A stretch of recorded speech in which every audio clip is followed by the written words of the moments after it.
Welcome to Sri Vagdevi Tarot channel. Here is your future prediction with tarot card guidance.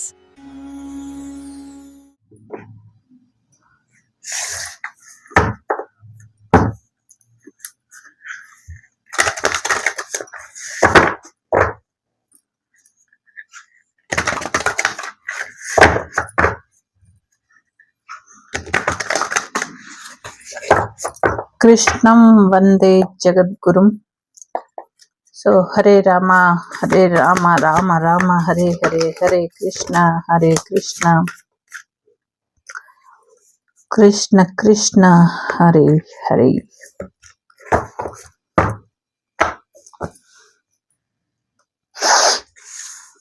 ओ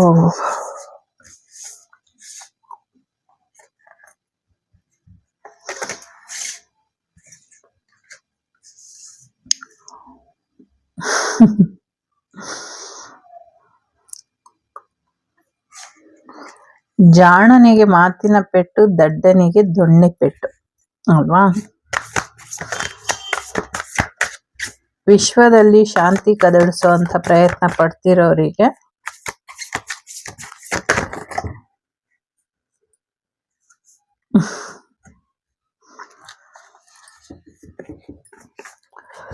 ಒಂದಷ್ಟು ಮದುವೆ ಪ್ರಯತ್ನಗಳನ್ನ ತಡೆದಿದ್ದಾರೆ, ಒಂದಷ್ಟು ಪೂಜೆ ವಿಚಾರಗಳಲ್ಲಿ ಸಮಸ್ಯೆನ ಮಾಡಿದ್ದಾರೆ, ಪೂಜೆಗಳು ಸರಿಯಾಗಿ ನಡೆದಿರೋ ಹಾಗೆ ತೊಂದರೆನ ಮಾಡಿದ್ದಾರೆ, ಸರಿಯಾದ ರೀತಿಯಲ್ಲಿ ಓದಿನ ವಿಚಾರಕ್ಕೆ ತೊಂದರೆ ಮಾಡಿದ್ದಾರೆ, ಮದುವೆ ವಿಚಾರಕ್ಕೆ ತೊಂದರೆ ಮಾಡಿದ್ದಾರೆ. ಜೊತೆಗೆ ನಿಮ್ಮದೇ ಆದಂಥ ಒಂದು ರೀತಿ ನೀತಿ ಎಲ್ಲ ಇತ್ತಲ್ವಾ, ನಿಮ್ಮದೇ ಮನೆತನ ಅಥವಾ ಪೂಜಾ ವಿಧಾನ, ಅದಕ್ಕೂ ಕೂಡ ಅಡ್ಡಿಪಡಿಸಿದ್ದಾರೆ ಅನ್ನುವಂಥದ್ದು ಇದೆ. ಒಂದಷ್ಟು ಮೂರ್ಖರು ಅಂತ ಕರಿಬೇಕು, ಮತಾಂಧರು ಅಂತ ಕರಿಬೇಕು, ಗೊತ್ತಿಲ್ಲ, ಒಂದಷ್ಟು ಸಮಸ್ಯೆನ ಖಂಡಿತವಾಗ್ಲೂ ಮಾಡಿದ್ದಾರೆ. ವಿದ್ಯೆ ವಿಚಾರಕ್ಕೂ ಮಾಡಿದ್ದಾರೆ, ಮದುವೆ ವಿಚಾರಕ್ಕೂ ಮಾಡಿದ್ದಾರೆ, ಫ್ಯಾಮಿಲಿಗೂ ಮಾಡಿದ್ದಾರೆ, ಎಸ್ಪೆಷಲಿ ದೈವ ಬಲನೂ ಇಲ್ದಿರೋ ಹಾಗೆ ಮಾಡಿದ್ದಾರೆ. ಜೊತೆಗೆ ನೆನಪು ಮರುವು ಮತ್ತು ನೆನಪುಗಳ ನಡುವೆ ಎಲ್ಲೋ ನಿಮ್ ಜೀವನ ಕಳೆದು ಹೋಗೋ ಹಾಗೆ ಮಾಡಿದ್ದಾರೆ ಅನ್ನುವಂಥದ್ದು ಕೂಡ ಇದೆ. ಜೊತೆಗೆ ಕಿಂಗ್ ಆಫ್ ಸೀಕ್ರೆಟ್ಸ್, ಕೃಷ್ಣಂ ಒಂದೇ ಜಗದ್ಗುರುಂ ಅಂದ್ರೆ ಗುರುವಿಗೆ ಆಳ ಅರಿವು ಎಲ್ಲ ಗೊತ್ತಿರುತ್ತೆ, ಯಾವುದು ಎಷ್ಟು ಸಮಸ್ಯೆ ಇದೆ, ಯಾರ್ಯಾರು ಸೀಕ್ರೆಟ್ ಮಾಡ್ತಿದ್ದಾರೆ ಮಾಡ್ತಿಲ್ಲ ಅಂತ. ಸೊ ಹಾಗಾಗಿ ಸಾಕಷ್ಟು ರಹಸ್ಯಗಳು ಗೊತ್ತಿದೆ ಅನ್ನುವಂಥದ್ದು ಕೂಡ ಇದೆ. ಒಂದು ಆತ್ಮಜ್ಞಾನದಲ್ಲಿ ಇದ್ರೆ ಇಂಥ ಮೂರ್ಖರು ಏನೇ ಸಮಸ್ಯೆ ಮಾಡಿದ್ರು ಅದನ್ನ ಹೇಗೆ ಸರಿಪಡಿಸ್ಕೊಳ್ಬೇಕು ಅನ್ನೋದ್ರ ಕಡೆ ಗಮನ ಕೊಡ್ಬೋದು ಅನ್ನುವಂಥದ್ದು ಇದೆ. ಯಾಕೆ ನಗು ಬರ್ತಿದೆ ಅಂದ್ರೆ, ಅವ್ರು ನಿಮ್ಗೆ ಮದ್ವೆ ಆಗ್ಬಾರ್ದು ಅಥವಾ ನಿಮ್ಮ ಫ್ಯಾಮಿಲಿ ಲೈಫ್ ಚೆನ್ನಾಗಿರ್ಬಾರ್ದು ಅಂತ ಪ್ರಯತ್ನ ಪಟ್ಟಿದ್ರೆ ಇಲ್ಲಿ ನಿಮ್ ಮದ್ವೆ ಆಗತ್ತೆ ಅಂತ ಬರ್ತಿದೆ. ಸೊ ಎಸ್ಪೆಷಲಿ ಸಾಕಷ್ಟು ಆಶೀರ್ವಾದ ಇದೆ ಇಲ್ಲಿ, ಕಾಮಾಖ್ಯ ದೇವಿಯ ಆಶೀರ್ವಾದ ನಂಗೆ ಕಾಣಿಸ್ತಾ ಇದೆ. ಸೊ ಆ ದೇವಿಯ ಆಶೀರ್ವಾದ ಕೂಡ ಇದೆ. ಸೊ ಬಹಳಷ್ಟು ವಿಧದಲ್ಲಿ ನಿಮ್ಗೆ ಅವ್ರೇನ್ ತಡಿತಿದಾರೋ ಅದು ಆ ಜಾಗದಲ್ಲಿ ಆಗಲ್ಲ, ಬಟ್ ಬೇರೆ ಕಡೆ ಆಗತ್ತೆ, ಬಟ್ ಹಾಗೆ ಆಗತ್ತೆ ಅನ್ನುವಂಥದ್ದು ಇದೆ. ಸೊ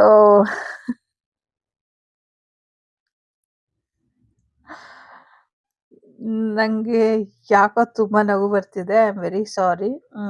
ಯಾಕೆ ಅಂದ್ರೆ ಡೆಸ್ಟಿನಿ ಏನ್ ಡಿಸೈಡ್ ಮಾಡಿದ್ಯೋ ಅದನ್ನ ತಪ್ಸೋದಕ್ಕೆ ಅವರು ಶತಾಯಗತಾಯ ಸಿಕ್ಕಾಪಟ್ಟೆ ಪ್ರಯತ್ನಗಳನ್ನ ಪಡ್ತಿದ್ದಾರೆ. ಆದ್ರೆ ಎಲ್ಲೋ ಒಂದ್ ಕಡೆ ಆ ಪ್ರಯತ್ನ ಅವರಿಗೆ ಫಲ ಕೊಡ್ತಾ ಇಲ್ಲ. ಅವ್ರು ಅನ್ಕೊಂಡಿದ್ದಾರೆ ಎಲ್ಲ ಫಲ ಕೊಟ್ಟಿದೆ ಅಂತ. ಸೊ ಅದು ಫಲ ಕೊಟ್ಟಿಲ್ಲ, ಅವರಿಗೆ ಸಮಸ್ಯೆ ಆಗಿದೆ, ಮಾಡಿದ್ದಾರೆ. But universe have so many solution. So ತುಂಬಾ ಪರಿಹಾರಗಳು ಇರೋದ್ರಿಂದ ಒಂದಷ್ಟು ಪರಿಹಾರನ ತನ್ನದೇ ಆದಂಥ ರೀತಿಲಿ ಮಾಡುತ್ತೆ ಅನ್ನುವಂಥದ್ದು ಇದೆ. So direction from the heart ಅಂತ ಇದೆ. ಸೊ ಎಲ್ಲೋ ಒಂದ್ ಕಡೆ ನಿಮ್ಮ ಮನಸ್ಸಿನ ಮುಖೇನ ನೀವೇನ್ ಮಾಡ್ಬೇಕು ಅನ್ಕೊಂಡಿದಿರೋ ಮಾಡಿ, ನಿಮ್ಮ ಮನಸ್ಸಿಗೆ ನೇರ ಅನ್ಸಿದ್ದು, ನಿಮ್ಮ ಮನಸ್ಸಿಗೆ ಸರಿ ಅನ್ಸಿದ್ದು, ನಿಮ್ಮ ಮನಸ್ಸಿನ ಮುಖೇನ ನಿಮ್ಗೆ ಯಾವುದರ ಒಂದು ದುರಭ್ಯಾಸದ ಅಥವಾ ದುಷ್ಟತನದ ಅಂತ್ಯ ಆಗ್ಬೇಕು ಅಂತ ಅನ್ಸುತ್ತೋ ಅದನ್ನ ಮಾಡಿ, ನಿಮ್ಮ ಮನಸ್ಸಿನ ಮಾತನ್ನ ಕೇಳಿ, ನಿಮ್ಮ ಮನಸ್ಸನ್ನ ಹತೋಟಿಲಿ ಇಡಿ ಅನ್ನುವಂಥದ್ದು ಇದೆ. ಯಾರಿಗೆ ಮೈಂಡ್ ಕಂಟ್ರೋಲ್ ಬರ್ತಾ ಇಲ್ಲ ಅಥವಾ ಯಾರಿಗೆ ಒಂದು ಲೈಫ್ ಕಂಟ್ರೋಲಿಗೆ ಸಿಗ್ತಾ ಇಲ್ಲ, ಅವರು ಖಂಡಿತವಾಗ್ಲೂ ಕೃಷ್ಣನ ಒಂದಷ್ಟು ಧ್ಯಾನನ ಮಾಡಿ. ಇದರಿಂದ ಖಂಡಿತವಾಗ್ಲೂ ನಿಮ್ಗೆ ಒಂದಷ್ಟು ಬದಲಾವಣೆಗಳನ್ನ ನೀವು ನಿರೀಕ್ಷೆ ಮಾಡಬಹುದು ಅನ್ನುವಂಥದ್ದು. ದ ಫಾದರ್ ಇದೆ. ಸೊ ತಂದೆಗೆ ಎಲ್ಲವೂ ಕೂಡ ಗೊತ್ತಿರುತ್ತೆ.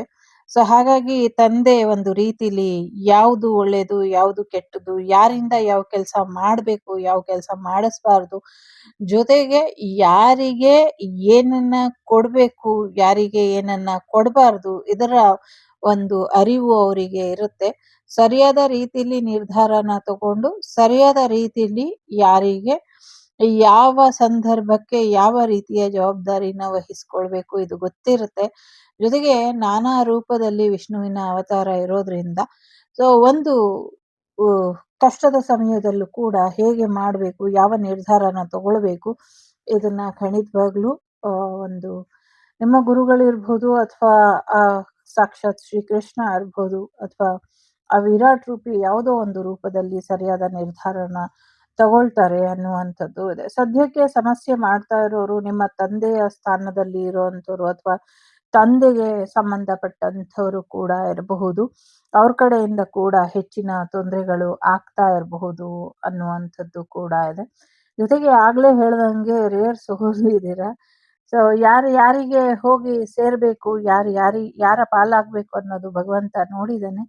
ಆ ಭಗವಂತ ಅವರಿಗೆ ನಿಮ್ಮನ್ನ ಸೇರಿಸ್ತಾನೆ ಅಥವಾ ನಿಮಗೆ ಅವರನ್ನ ಸೇರಿಸ್ತಾನೆ. ಅವರಿಗೆ ನಿಮ್ಮನ್ನ, ನಿಮ್ಗೆ ಅವರನ್ನ ಇದನ್ನ ಮಾಡೇ ಮಾಡ್ತಾನೆ. ಎಸ್ಪೆಷಲಿ ಸಿಂಗಲ್ಸ್ ಇರೋರು ಲೇಟ್ ಮ್ಯಾರೇಜ್ ಟೈಮ್ ಆಗೋಯ್ತು. ಸೊ 40 ಆಗೋಯ್ತು, 50 ಆಗೋಯ್ತು, 52 ಆಗೋಯ್ತು, 60 ಆಗೋಯ್ತು ಅನ್ನೋರಿಗೆ ಇನ್ನ ಸಿಂಗಲ್ ಆಗಿದ್ರೆ so definitely you will get married. ಯಾಕೆಂದ್ರೆ ಈ ಲೈಫ್ ಟೈಮಲ್ಲಿ ಇಷ್ಟು ವಯಸ್ಸಾಯ್ತು ಈಗ ಯಾರಾಗ್ತಾರೆ ಅಂತ ಕೇಳೋದಾದ್ರೆ, ಈ ಲೈಫ್ ಟೈಮಲ್ಲಿ ಅವರು ಅಂತ ನಿಮಗೆ ಬರ್ದಿದ್ದಾನೆ ಭಗವಂತ. ಸೊ ಈ ಟೈಮಲ್ಲಿ ಅವ್ರು ಬರಲೇಬೇಕು. ಅವ್ರಿಗೂ ನಿಮಗೂ ಈ ಲೈಫಲ್ಲಿ ಕಮಿಟ್ಮೆಂಟ್ ಆಗಿ ಮುಂದುವರಿಲೇಬೇಕು. ಇಲ್ಲಾಂದ್ರೆ ನೆಕ್ಸ್ಟ್ ಲೈಫಿಗೆ ಅದನ್ನು ಕೊಡೋದಕ್ಕೆ ಸಾಧ್ಯ ಇಲ್ಲ. ಮೇ ಬಿ ಬಹಳಷ್ಟು ಜನರದು ಇದು ಲಾಸ್ಟ್ ಲೈಫ್ ಟೈಮ್ ಕೂಡ ಆಗಿರುತ್ತೆ. ಹಾಗಾಗಿ ಏಜ್ ಆದರೂ ಕೂಡ ಅವ್ರಿಗೆ ಮ್ಯಾರೇಜ್ ಆಗಿ ಏನು ಅದು ಪೆಂಡಿಂಗ್ ಇರುತ್ತೆ ಕರ್ಮ, ಅದು ಕ್ಲಿಯರ್ ಮಾಡ್ಕೊಳ್ತಾರೆ. ಅದರ ಜೊತೆಗೆ ಒಂದಷ್ಟು ಸಮಸ್ಯೆಗಳು ಫ್ಯಾಮಿಲಿ ಲೈಫಲ್ಲಿ ಏನಾದರೂ ಸಮಸ್ಯೆಗಳಿದ್ರೆ ಅದನ್ನ ಉಪಾಯವಾಗಿ ಸರಿಪಡಿಸ್ಕೊಳ್ಳಿ ಅನ್ನುವಂಥದ್ದು ಕೂಡ ಇದೆ. ಕನೆಕ್ಟ್ ಟು ದ ಗಾಡ್ ಅಂತ ಇದೆ. ಸೊ ಭಗವಂತನಲ್ಲಿ ಆಧ್ಯಾತ್ಮಿಕವಾಗಿ ಭಗವಂತನ ಮಾರ್ಗದರ್ಶನನ ಪಡ್ಕೊಳ್ಳಿ ಅನ್ನುವಂಥದ್ದು ಇದೆ. ದೈಹಿಕವಾಗಿ ಮಾನಸಿಕವಾಗಿ ಸೋಲ್ ಅಲೈನ್ ಮಾಡ್ಕೊಳ್ಳಿ ಅನ್ನುವಂಥದ್ದು ಕೂಡ ಇದೆ. ಸೊ ಬಹಳಷ್ಟು ವಿಚಾರಗಳಲ್ಲಿ ಭಗವದ್ಗೀತೆಯ ಸಾರ ಕೂಡ ನಿಮಗೆ ಹೆಚ್ಚಿನ ಅನುಕೂಲನ ತಂದ್ಕೊಡುತ್ತೆ ಅನ್ನುವಂಥದ್ದು ಕೂಡ ಇದೆ. ಸೊ ಸಿಂಗಲ್ ಆಗಿರೋಂಥವ್ರು ಅಥವಾ ಥರ್ಡ್ ಪಾರ್ಟಿ ಸಿಚುವೇಶನ್ ಅಲ್ಲಿ ಇರುವಂಥವ್ರಿಗೆ ಇಲ್ಲಿ ಸ್ಪೆಷಲ್ ಆಗಿ ಎನರ್ಜಿ ಇದೆ. ಸೊ ಎಂಡಿಂಗ್ ಈಸ್ ಎಂಡಿಂಗ್ ಅಲ್ವಾ. ಸೊ ಎಂಡ್ ಆಗಿದ್ದನ್ನ ಈಗ ಫ್ಯಾಮಿಲಿ ಲೈಫ್ ಕಡೆ ಹೆಚ್ಚಿನ ಗಮನನ ಕೊಡಿ. ಜೊತೆಗೆ ಹಸ್ಬೆಂಡ್ ಅಂಡ್ ವೈಫ್ ರಿಲೇಶನ್ಶಿಪ್ ಕಡೆ ಹೆಚ್ಚಿನ ಗಮನನ ಕೊಡಿ. ಶಿವಪಾರ್ವತಿಯ ಆಶೀರ್ವಾದದಿಂದ ನಿಮ್ಮ ಜೀವನದಲ್ಲಿ ಏನು ನಡಿಬೇಕೋ ಅದು ನಡೆಯುತ್ತೆ ಅನ್ನುವಂಥದ್ದು ಕೂಡ ಇದೆ. ಜೊತೆಗೆ ಒಂದಷ್ಟು ಮುಗ್ದೋದಂಥ ಪಾಸ್ಟ್ ಎನರ್ಜಿನ ಮತ್ತೆ ಕೆತ್ಕಕ್ಕೆ ಹೋಗಬೇಡಿ ಅನ್ನುವಂಥದ್ದು ಕೂಡ ಇದೆ. ಸೊ ಕೆಲವರು ನನ್ನ ನೆಕ್ಸ್ಟ್ ಲೈಫು ಯಾವ ರೀತಿ ಇರುತ್ತೆ ಅಂತ ಕೇಳ್ತಿದ್ದಾರೆ. ಖಂಡಿತವಾಗ್ಲೂ ನಿಮ್ಮ ನೆಕ್ಸ್ಟ್ ಲೈಫು ಶಿವ ಪಾರ್ವತಿಯರ ಆಶೀರ್ವಾದದ ರೀತಿ ಇರುತ್ತೆ ಅನ್ನುವಂಥದ್ದು ಇದೆ. ಸೊ ಶಿವ ಪಾರ್ವತಿಯರ ಆಶೀರ್ವಾದದ ರೀತಿಲೇ ನಿಮಗೆ ನೆಕ್ಸ್ಟ್ ಲೈಫು ಸಿಗುತ್ತೆ ಅವರ ಆಶೀರ್ವಾದದ ಮುಖೇನನೇ. ಸೊ ಸಾಕಷ್ಟು ಬದಲಾವಣೆಗಳು, ಸಾಕಷ್ಟು ಇಂಪಾರ್ಟೆಂಟ್ ಸೋಲ್ ಇದ್ದೀರಾ. ಸೊ ನಿಮ್ಮಿಂದ ಒಂದಷ್ಟು ಕರ್ತವ್ಯಗಳು ಆಗಬೇಕು. ಹಾಗಾಗಿ ಒಂದಷ್ಟು ಬದಲಾವಣೆಗಳು ಕೂಡ ಇದೆ. ಜೀವನನ ಒಂದು ಕಲಾತ್ಮಕವಾಗಿ ಹೇಗೆ ಪರಿವರ್ತನೆ ಮಾಡ್ಕೊಳ್ಳೋದು, ನಿಮ್ಮ ಜೀವನದಲ್ಲಿ ಕಲೆಗೆ ಹೆಚ್ಚು ಮಹತ್ವ ಇದೆ. ಆ ಕಲೆನ ಉಳಿಸ್ಕೊಂಡು ಹೋಗಿ ಅನ್ನುವಂಥದ್ದು ಕೂಡ ಇದೆ. ವಿಘ್ನೇಶ್ವರನ ಆಶೀರ್ವಾದದಿಂದ ನಿಮ್ಮ ಜೀವನದಲ್ಲಿರುವಂತಹ ಎಲ್ಲ ಸಮಸ್ಯೆಗಳು ಕೂಡ ಬಗೆಹರಿಯುತ್ತೆ ಅನ್ನುವಂಥದ್ದು ಕೂಡ ಇದೆ. ಯಾರಿಗೂ ಕಂಠಿ ಹಾರನೋ ದೊಡ್ಡ ಹಾರ ಏನೋ ತಗೊಳ್ತೀರಾ ಅನ್ನುವಂಥದ್ದು ಕೂಡ ಇದೆ. ಸೊ ಆಗ್ಲೇ ಹೇಳೋದಂಗೆ ವಿದ್ಯಾರ್ಥಿಗಳಿಗೆ ವಿದ್ಯೆ ಇಲ್ದಿರೋ ಹಾಗೆ ಸ್ಟೂಡೆಂಟಿಗೆ ಅಥವಾ ಒಂದಷ್ಟು ಜಾಣತನಕ್ಕೆ ನಿಮ್ಮ ಜಾಣತನ ಲಾಸ್ ಆಗೋ ಹಾಗೆ ಮಾಡಿದ್ದಾರೆ ವಿದ್ಯೆ ವಿಚಾರವಾಗಿ. ಸೊ ಟ್ರಾನ್ಸ್ಫಾರ್ಮೇಶನ್ ಆಫ್ ನಾಲೆಜ್ ಇದೆ. ಸೊ ವಿದ್ಯೆಯಲ್ಲೂ ಕೂಡ ಸಾಕಷ್ಟು ಬೇರೆ ರೀತಿಯಲ್ಲೇ ಬದಲಾವಣೆನ ನೀವು ಮುಂದಿನ ದಿನಗಳಲ್ಲಿ ನೋಡಬಹುದು, ನೋಡ್ತೀರಾ ಅನ್ನುವಂಥದ್ದು ಕೂಡ ಇದೆ. ಜೊತೆಗೆ ಮೈಂಡ್ ಗೇಮ್ ಆಡ್ತಾ ಇರೋರಿಗೆ ಅವರ ಮೈಂಡೇನೆ ಅವರಿಗೆ ಸಮಸ್ಯೆ ಆಗತ್ತೆ, ಚಿಂತೆ ಮಾಡಬೇಡಿ ಅನ್ನುವಂಥದ್ದು ಇದೆ. ಜೊತೆಗೆ ಒಂದಷ್ಟು ಮೂರ್ಖರ ಸಹವಾಸದಿಂದ ತುಂಬಾ ಹೆಚ್ಚಿನ ಬೆಲೆ ತರ್ತೀರಾ. ಒನ್ ಮ್ಯಾನ್ ಆರ್ಮಿ ಯಾವಾಗ್ಲೂ ವಿನ್ ಆಗತ್ತೆ ಅನ್ನುವಂಥದ್ದು ಕೂಡ ಇದೆ. ಒಳ್ಳೆದಾಗ್ಲಿ. ಸಾಕಷ್ಟು ರಹಸ್ಯಗಳಿದೆ ಇಲ್ಲಿ, ಬಟ್ ವರ್ಡಿಗೆ ಸಂಬಂಧಪಟ್ಟಂಗೆ it will take time to reveal. So ಸದ್ಯಕ್ಕೆ ಎನರ್ಜಿ ಬ್ಯಾಲೆನ್ಸ್ ಮಾಡ್ಕೊಳ್ಳಿ ಅನ್ನುವಂಥದ್ದು ಇದೆ. ಇಲ್ಲಿ 4 ಕಾರ್ಡ್ ಬಂದಿದೆ. 4 ಕಾರ್ಡನ್ನು ಇಡ್ತೀನಿ. ಇಲ್ಲಿ ಜಾಗ ಸಾಲೋದಿಲ್ಲ. ಹೀಗೆ ಒಂದ್ರ ಮೇಲೆ ಒಂದು ಇಟ್ಟಿರ್ತೀನಿ. ಸೊ 4ನ್ನು ಆಯ್ಕೆ ಮಾಡ್ಕೊಳ್ಳಿ, ಅಥವಾ ಒಂದನ್ನಾದ್ರೂ ಆಯ್ಕೆ ಮಾಡ್ಕೊಳ್ಳಿ, ಎರಡನ್ನಾದ್ರೂ ಆಯ್ಕೆ ಮಾಡ್ಕೊಳ್ಳಿ. It's depend on your own energy.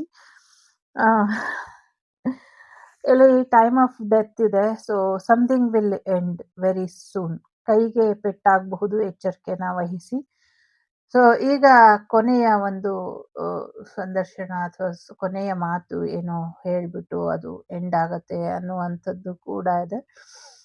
Something ಏನೋ ಸಿಚುವೇಶನು, ರಿಲೇಶನ್ಶಿಪ್ಪು ಅಥವಾ ಇಡೀ ವರ್ಲ್ಡ್ ಎಂಡ್ ಆಗುವಂಥ ಸಮಯ ಬಂದಿದೆಯೋ ಗೊತ್ತಿಲ್ಲ. ಸೊ ಒಂದಷ್ಟು ಬಂಧನಗಳು ಇದೆ. ಆ ಬಂಧನಗಳನ್ನ ರಿಮೂವ್ ಮಾಡ್ಕೊಳ್ಳಿ ಅನ್ನುವಂಥದ್ದು ಕೂಡ ಇದೆ. So surrender to the god ಅನ್ನುವಂಥದ್ದು ಕೂಡ ಇದೆ. You are already winner. ಚಿಂತೆ ಮಾಡುವಂಥ ಅಗತ್ಯ ಇಲ್ಲ. ಜೊತೆಗೆ ನಿಮ್ಮ ಮೈಂಡ್, ಫ್ರೆಂಡ್ ಆರ್ ಎನಿಮಿ ತುಂಬಾ ಮುಖ್ಯ. ಸೊ ಸ್ನೇಹನ ದ್ವೇಷನ ಅನ್ನುವಂಥದ್ದು ತುಂಬಾ ಮುಖ್ಯ. ಸೊ ಹಾಗಾಗಿ ಸ್ನೇಹ ಬೇಕಾ ದ್ವೇಷ ಬೇಕಾ ಇದನ್ನ ನಿರ್ಧಾರ ತಗೊಳ್ಳಿ ಅನ್ನುವಂಥದ್ದು ಕೂಡ ಇದೆ. ಸೊ ಅಪ್ರೋಚ್ ಗುರು ಅಂತ ಇದೆ. ಗುರುವಿನ ಮಾರ್ಗದರ್ಶನನ ತಗೊಳ್ಳಿ. ಗುರುವಿನ ದರ್ಶನದ ನಂತರ ನಿಮ್ಮ ನಿರ್ಧಾರನ ತಿಳ್ಕೊಳ್ಳಿ ಅನ್ನುವಂಥದ್ದು ಇದೆ. ಆ ಗುರು ನಿಮ್ಮ ದೈವನೇ ಆಗಿರ್ಬಹುದು, ಅಥವಾ ಶ್ರೀಕೃಷ್ಣ ಪರಮಾತ್ಮ ಕೂಡ ಆಗಿರಬಹುದು. ಎರಡನೇದು ಗಾಡ್ ಅಂತ ಇದೆ. ಸೊ ಗಣೇಶನ ವಿಗ್ರಹನೋ ಸಮಥಿಂಗ್ ಏನೋ, ಗಣೇಶನಿಗೆ ಸಂಬಂಧಪಟ್ಟಂತ ಪೂಜೆನೋ ಗಣಹೋಮನೋ ಏನೋ ಆ ಥರ ಎನರ್ಜಿ ಇದೆ.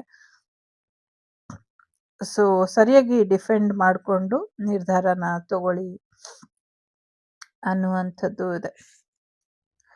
ಮೂರನೇದು ಯಾರು ಆಯ್ಕೆ ಮಾಡಿದ್ದೀರಾ, ಇಂಟರ್ನಲ್ ಲೈಫ್ ಅಂತ ಇದೆ. ಸೊ ಎಲ್ಲೋ ಒಂದ್ ಕಡೆ ನಿಮ್ಮ ಜೀವನದಲ್ಲಿ ಆ ಒಂದು ಪೀಸ್ನೆಸ್, ಆ ಒಂದು ತಾಳ್ಮೆ, ಆ ಒಂದು ಸಹನೆ, ಆ ಒಂದು ನಿಮ್ಮದೇ ಆದಂಥ ಆ ಒಂದು ಸಮಾಧಾನ ಅನ್ನೋದು ನಿಮ್ಮ ಜೊತೆ ಯಾವಾಗಲೂ ಇರಲಿ. ಜೊತೆಗೆ ನಿಮ್ಗೇನು ಇಷ್ಟನೋ, ಹೇಗಿರಕ್ಕೆ ಇಷ್ಟನೋ ಹಾಗಿರಿ, ಆದರೆ ಒಳ್ಳೆತನದಲ್ಲಿ ನಿಮ್ಮನ್ನ ನೀವು ಇಟ್ಕೊಳ್ಳಿ ಅನ್ನುವಂಥದ್ದು ಇದೆ. ಜೊತೆಗೆ ನಿಮ್ಮ ಪ್ರೀತಿ ಪಾತ್ರರಿಗೂ ನೀವು ಇಷ್ಟ ಆಗೋ ರೀತಿಲಿ ಇರಿ ಅನ್ನುವಂಥದ್ದು ಇದೆ. ಜೊತೆಗೆ ಕೊನೆಯದು gate of hell, 3 gate of hell ಅಂತ ಇದೆ. ಸೊ ಕಾಮ, ಕ್ರೋಧ, ಮದ, ಮಾತ್ಸರ್ಯಗಳಿಂದ ದೂರ ಇರಿ ಅನ್ನುವಂಥದ್ದು. ಜೊತೆಗೆ ಒಂದಷ್ಟು ದುರಭ್ಯಾಸಗಳು ನಿಮ್ಮನ್ನ ಎಲ್ಲಿ ಕರ್ಕೊಂಡು ಹೋಗಿ ನಿಲ್ಲಿಸ್ತಾ ಇದೆ, ಇದ್ರ ಬಗ್ಗೆ ನಿಮ್ಗೆ ಗೊತ್ತಿರ್ಲಿ ಅನ್ನುವಂಥದ್ದು ಕೂಡ ಇದೆ. ಸೊ ರೆಸ್ಪಾನ್ಸಿಬಲ್ ಪರ್ಸನ್ ಆಗಿ ಇರಿ ಅನ್ನುವಂಥದ್ದು ಇದೆ.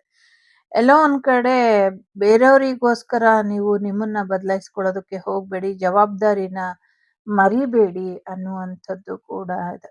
ಸೊ ಇದಿಷ್ಟು ನಿಮಗೆ ಬಂದಂತ ಮಾಹಿತಿ ಇಷ್ಟ ಆಯ್ತು ಅಂತ ಅನ್ಕೊಳ್ತೀನಿ. ಇಷ್ಟ ಆದರೆ please like, share and subscribe Shri Vagdevi Kannada tarot. ನಾನು ನಿಮ್ಮ ಅಭಿಮಾನಿ ಕಮಲಾಕ್ಷಿ. ಸಿಗ್ತೀನಿ ಮುಂದಿನ ವಿಡಿಯೋಲಿ. ಅಲ್ಲಿವರೆಗೂ ಟೇಕ್ ಕೇರ್, ಬಾಯ್, ನಮಸ್ತೆ. ಲೋಕ ಸಮಸ್ತ ಸುಖಿನೋ ಭವಂತು, ಸಮಸ್ತ ಸನ್ಮಂಗಳಾನಿ ಭವಂತು, ಧರ್ಮೋ ರಕ್ಷತಿ ರಕ್ಷಿತಃ.